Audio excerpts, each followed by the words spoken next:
Buenos días, mi nombre es Nicolás Pombo. Yo soy el gerente de la división forestal de Smurfit Kappa, Cartón de Colombia. Muchas gracias, señor superintendente, por esta presentación. Definitivamente hay que hacer en todos los sectores sesiones de pedagogía como esta, en la que nos quede claro que el Estado va a proteger la propiedad privada. Pero quería traerle un caso, y un caso que genera muchas dudas en el sector privado. Un caso que se está presentando en el norte del departamento del Valle y en el Cauca, específicamente en el área de Cajibío. Y el caso es el siguiente.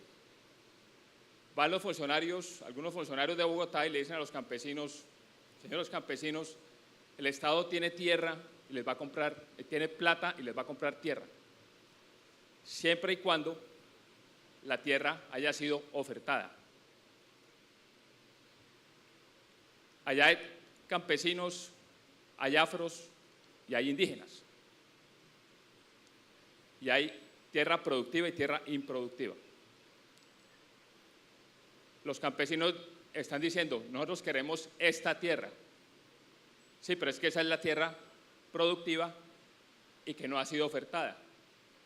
¿Qué han dicho? Espérese y verá que vamos a hacer que la oferten.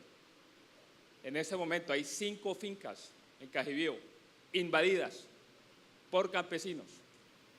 ¿Y qué sucede? Los propietarios han ido a poner las denuncias. Entonces, el inspector de policía no se la recibe. El alcalde no les pone atención. La policía no actúa y las invasiones están ahí. ¿Qué se requiere? ¿Qué pienso yo que se requiere y que es urgente? Que si el Estado va a proteger la propiedad privada, haya un procedimiento claro de emergencia sobre qué hacer en caso de invasión, para que las diferentes entidades que tienen que actuar, que son el alcalde, la policía, el SMAT, inmediatamente controlen la invasión. Porque ¿qué sucede? Después de 2 o 3 años, varios propietarios han dicho: mire, ¿sabe qué? Yo no le jalo más a esto.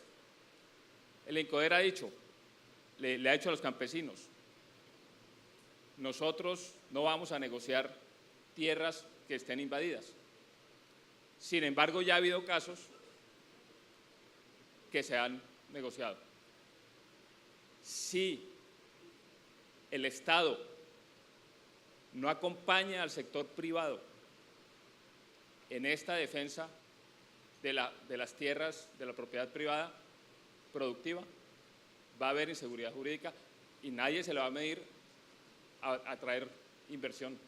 Entonces, es importantísimo que ese procedimiento de coordinación interinstitucional, que es algo así como un plan de emergencia. Aquí, si llega a ocurrir un temblor, estoy seguro que este club tiene un plan de emergencia y todo el mundo sabe qué hacer. Pues en el Cauca no está claro eso. Hasta ahora van 5 y están diciendo: espérese y verá cuántas más va a haber. Bueno, ese tema del Cauca es un tema bastante complicado por el tema de afros, indígenas y campesinos. Eso es una pelea a ver quién es más fuerte en esa zona. Yo le voy a hacer una recomendación. El Estado, usted sabe la canción de Shakira, ¿no? Sordo y mudo. El Estado es sordo y mudo, el Estado escribe. Ese cuentecito es que a mí me dijo 3 funcionarios que es que iban a comprar, pues pida el documento, porque es una irresponsabilidad de los funcionarios. Lo único es la oferta escrita. El Estado no puede mandar a un funcionario y decir: vaya, haga una oferta, a ver a usted qué le parece. Pero le voy a dar una salida y le voy a pedir a Jairo Mesa que lo hagamos. Metan esas tierras a RUPTA, protejamos esas tierras. Por ahora, mientras buscamos obviamente un acercamiento con los demás.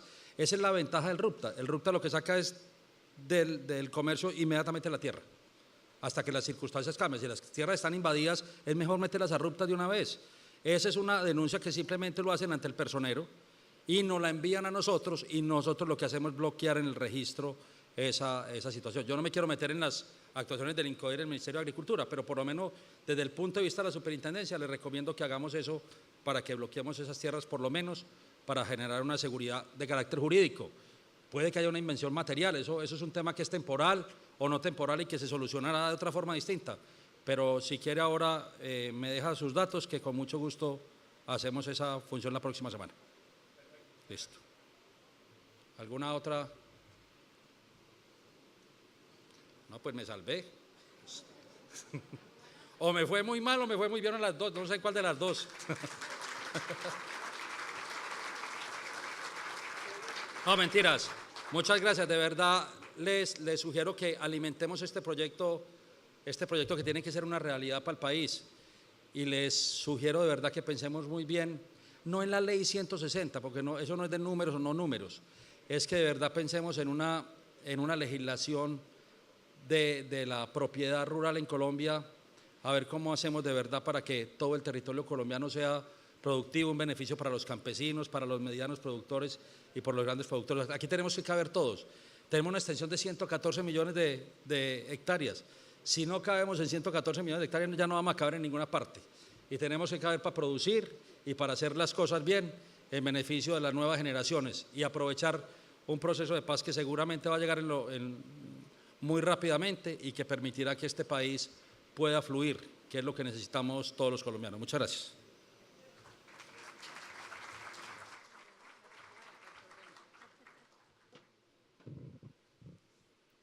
Muchas gracias, doctor Vélez. Es turno ahora para el doctor Juan Manuel Sabogal, de la firma Muñoz Tamayo Abogados, quien realizará los comentarios al proyecto de ley de CIDRES.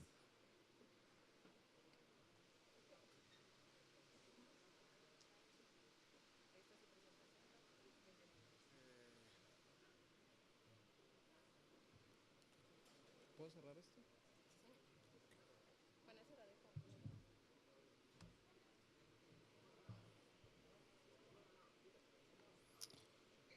Bueno, muchísimas gracias. La ANDI, a través de la Cámara de Servicios Legales, ha venido haciéndole un seguimiento al proyecto de ley de CIDRES desde el inicio de su concepción, la presentación en Cámara, los debates que ha surtido, y pues estamos muy pendientes de el resultado que vaya a tener este proyecto legislativo en Senado de la República. Como decía el superintendente, es el primer proyecto que tiene que ver con el tema de tierras que logra pasar al menos los dos primeros debates constitucionales que hay que darle. Lo primero que quiero decir es que compartimos totalmente la opinión del superintendente sobre la necesidad de revisar y ajustar la legislación agraria del país con miras a una mayor productividad y competitividad del sector agropecuario. Consideramos que el tema de reforma agraria enfocada exclusivamente a la propiedad de la tierra, pues es un tema que se está quedando atrás, y que tenemos que pensar es en los dos temas que enfatizaba el superintendente, de productividad y competitividad del sector agropecuario. A continuación nos vamos a referir brevemente a los aspectos que nosotros consideramos más relevantes desde el punto de vista legal sobre el proyecto de ley de CIDRES que acaba de comentar el señor superintendente. Reiterar de alguna manera lo que el superintendente señaló e insistió en que es un proyecto que tiene un enfoque sobre desarrollo económico y rural y no sobre propiedad de la tenencia de la tierra. Eso nos parece que es un enfoque importante, sin desconocer la necesidad que el país afronta de hacer un ajuste en su legislación agraria. Este enfoque nos parece positivo porque nos permite ampliar de alguna manera el manejo de las extensiones que en este momento están manejando en el país, porque sabemos, muchos de los que están aquí me corregirán si no es cierto, pero hay ciertos proyectos productivos en materia agropecuaria que en determinadas extensiones de terreno no son rentables, no son competitivos frente a la producción que viene desarrollándose en otros países. Entonces, la idea es que el proyecto de ley no sirva como un marco para hacer proyectos agropecuarios más competitivos, que permitan mayor tecnificación y en extensiones que permitan rentabilizar las inversiones. Eso lo encontramos positivo en el proyecto de ley. Obviamente, también como abogados que somos en la Cámara de Servicios Legales, vemos que si el proyecto de ley se concreta, sería una manifestación de seguridad jurídica para el país en varios temas. Esto a su vez, aparte de ser un beneficio, representa un reto porque el país va a tener que asimilar conceptos que de alguna manera se han ido quedando atrás. Varias veces el superintendente se refirió al derecho real de superficie, ya más adelante haremos un comentario puntual sobre esto. Pero hay un reto en cuanto a la concientización y la preparación de funcionarios y operadores jurídicos en el país, notarios, registradores, jueces, en general los operadores legales y también los agentes económicos, pues que a partir de un marco jurídico más claro podrán entender un poco más las dinámicas jurídicas que se desarrollan alrededor del negocio agroindustrial. También vemos positivo en el proyecto de ley otra figura que permite ahondar en el tema de la seguridad jurídica y son los contratos de estabilidad jurídica para inversionistas. Hay inversiones que si no se proyectan a largo plazo y si el inversionista no tiene la certeza de que las reglas de juego no van a ser cambiadas de la noche a la mañana, pues entonces eso cambia la dinámica económica y financiera y hace más o menos atractivos los proyectos. Entonces encontramos este asunto bien interesante en la ley. Ahora, si bien es un paso positivo, no podemos desconocer que no resuelve tareas pendientes que tiene el gobierno. Ya lo mencionaba el superintendente, actualizar la ley 160 del 94, que tuvo una justificación histórica, pero que en este momento es el momento de revisarla y reevaluarla. Y el tema de la consulta previa, no podemos insistir más en la importancia de proteger los derechos de las comunidades indígenas y afrocolombianas, pero se requiere un marco normativo claro acerca de cómo se debe desarrollar esa consulta, cuál es el alcance, cuál es la dinámica que debe tener un proceso de consulta previa, porque en este momento pues hay incertidumbre. Sabemos que el gobierno nacional está trabajando intensamente en un proyecto de norma. La semana pasada recibíamos una información de parte del ministerio al respecto, pero queríamos insistir en el tema. Ya sobre comentarios más concretos, nos vamos a referir a varios puntos. Derechos y garantías, creemos que es importante. El registro, la naturaleza, el alcance del registro de los proyectos para efectos de definición de estímulos y definición de cargas que están previstos en la ley. El tema de la contribución que hay que pagar por los bienes públicos que se destinen a proyectos.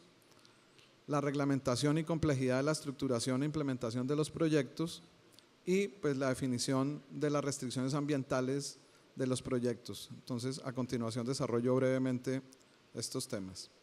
Para nosotros es positivo introducir el concepto y entronizar el concepto del derecho real de superficie, que si bien los abogados dirán, no, un momentico, ese derecho ya existe en Colombia, es un derecho que se ha vuelto absolutamente nominal y marginal, que prácticamente desapareció, y por eso nos parece un aporte importante de la ley.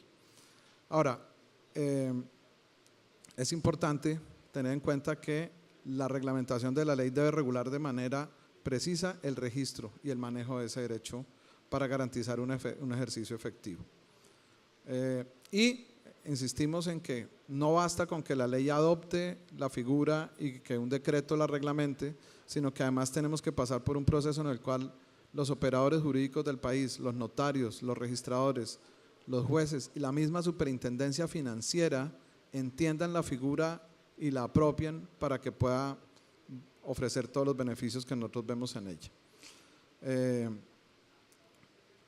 El segundo tema, el registro de los proyectos.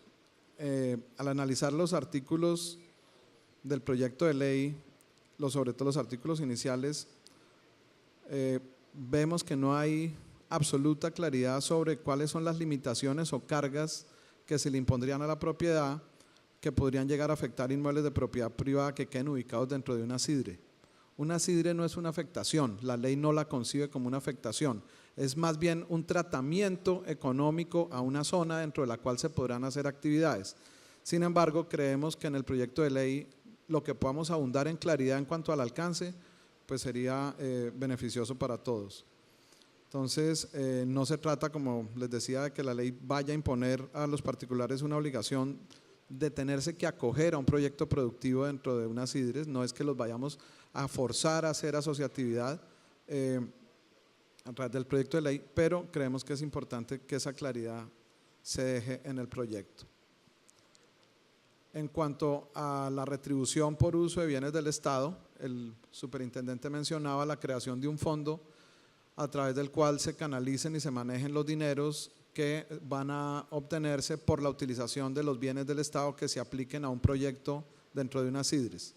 Es perfectamente lógico entender que si la nación va a aportar terrenos al desarrollo de un proyecto bajo el esquema de sidres, pues la nación reciba una retribución por la utilización de esos terrenos. Y ese es el espíritu que encontramos en el proyecto normativo. Sin embargo, creemos importante insistir en que se haga claridad acerca de el alcance de la retribución que se va a hacer. La retribución es solamente por la utilización de bienes que el Estado colombiano aporta al proyecto y no se trata de un nuevo gravamen o de un nuevo impuesto o una nueva carga que va a recaer sobre la propiedad privada de aquellos que también participen en el proyecto. Entonces, nuevamente insistimos en que quisiéramos ver un poco más de claridad en el proyecto normativo sobre ese tema.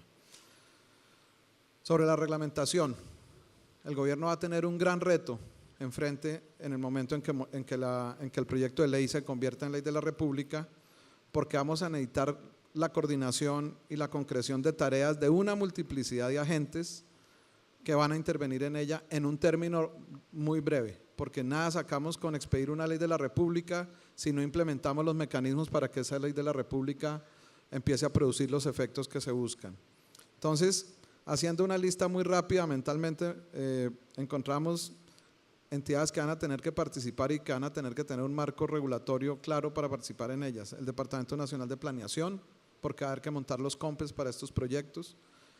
La UPRA, que va a tener que adelantar todo el proceso de delimitación e identificación. El Ministerio de Agricultura, la Superintendencia de Notariado y Registro, que ha estado liderando el tema. El INCODER, las entidades del Sistema Nacional de Ciencia y Tecnología que están involucradas en la ley, las autoridades de planeación departamental y municipal. Entonces, fíjense ustedes que no es un reto sencillo, no es simplemente el esfuerzo de acompañar al Congreso de la República en la expedición de la ley, sino de posteriormente reglamentarla de una manera adecuada e implementar los instrumentos que se requieren. En cuanto a actividades planteadas, ya instrumentalización de la norma, habrá que mirar el Plan de Desarrollo Rural Integral, la creación de ese comité especial que mencionaba el superintendente para el manejo de las sidres, pues también habrá que reglamentarlo de una manera muy clara. Revisar la política general de desarrollo rural, la definición de frontera agrícola. En este momento, las firmas de abogados vemos cómo hay un debate entre el Ministerio de Agricultura, que tiene unos planteamientos sobre frontera agrícola, y el Ministerio de Ambiente, que tiene unos planteamientos aparentemente contrarios en cuanto a lo que debe ser esa redefinición de frontera agrícola. La misma priorización de las zonas sobre las cuales se van a adelantar los sidres y de los programas que se desarrollarán dentro de las sidres, porque también es importante, lo vemos desde el punto de vista jurídico, que la sola declaratoria y delimitación de unas sidres no sirve para nada si no se implementan los proyectos que se acojan a los beneficios que las sidres ofrecen.